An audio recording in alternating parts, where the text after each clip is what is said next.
Howard walked softly into the family room and stood in front of his wife while she watched TV. From the expression on her face, he could tell she was really irritated.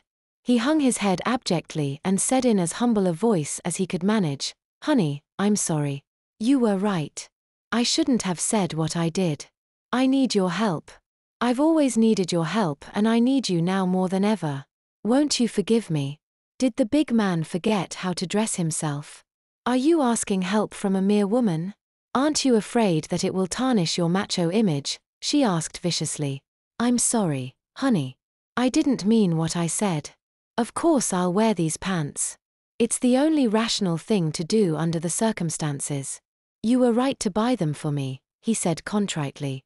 "Howard, we need to come to an understanding right now. I'm tired of listening to you rant about being the man of the house. You don't look like much of a man right now.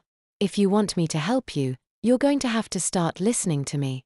Do you understand?" she said firmly. "Yes, dear," Howard said with his head bowed. "I don't think you do," Anita snapped. "Look at you. You're no bigger than a 4-year-old. Anita took the folded pair of his suit pants laying beside her and held it out in front of him, saying, "Do these fit you, Howard? These are a man's pants. If you tried to wear them you'd look ludicrous. Even your training pants droop on you. Don't they?" Howard felt behind him with his hand and palpated the fold of material that came down from his bottom. She was right, they were too loose for him. Anita nodded at his self-discovery to affirm what he had felt and said, "I'll bet if I looked in your mouth, all I would see would be baby teeth. Am I right?" "Yes, dear," Howard agreed quietly. "You can't do the slightest thing for yourself. You can't feed yourself, dress yourself, and now you're starting to lose your potty training. Tell me, what's so all-fired great about being a man like you? Did you think ahead to plan for this?" "I did. I made sure that when the time came, I was prepared. You weren't. All you could do was throw a temper tantrum when things didn't turn out the way you wanted them to.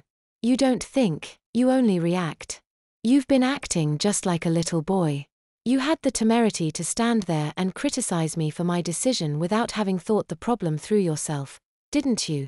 she said, pointing at his protuberant belly. "I'm sorry, dear," he apologized. "Being sorry won't cut it this time, Buster. I'm tired of being treated like a second-class citizen. Who do you think I am anyway, your servant? I have a doctorate and I'm a professional. I'm a manager for a pharmaceutical company. Just who the hell are you to question my judgment? God. Just because you're a man doesn't make you any better than I am.